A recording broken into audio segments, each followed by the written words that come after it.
చిన్న ఎలుక తన 5 అంగుళాల లగ్జరీ బెడ్పై పడుకుని ముందున్న అందమైన స్త్రీ పోస్టర్ని చూస్తూ క్రమంగా మధురమైన కలలోకి జారిపోయింది. అకస్మాత్తుగా ఒక మేకు గోడను గుండా దూసుకొచ్చి ఎలుకను ఒక్కసారిగా బెదిరించింది. ఆ తర్వాత ఒక్కొక్కటిగా మేకులు గదిలోకి గుచ్చుకొచ్చాయి. చిన్న ఎలుకకి భయంతో పారిపోవడం తప్ప వేరే గత్యంతరం లేకపోయింది. పెద్ద మేకులు వెనక్కి తరుముకొస్తున్నాయి.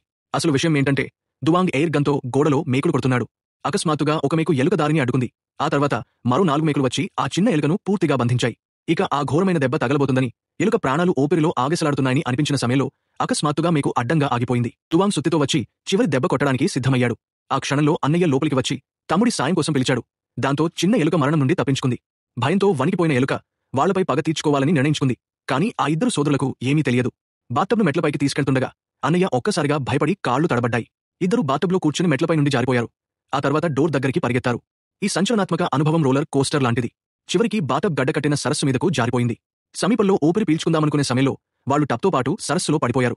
తర్వాత నిరాశతో ఉన్న ఆ ఇద్దరు వ్యక్తులు ఎలుక రంధ్రం దగ్గర ఎలుకల బోనులు పెట్టారు. ఒక్కచోటు కూడా వదలకుండా వాళ్లు గదిలో 1000 ఎలుకల బోనులు పెట్టారు. కానీ ఒకరోజు వేచి చూసినా చిన్న ఎలుక బయటకు రాలేదు. చివరికి రాత్రి సమయంలో ఎలుక రంధ్రం నుండి బయటకు వచ్చింది.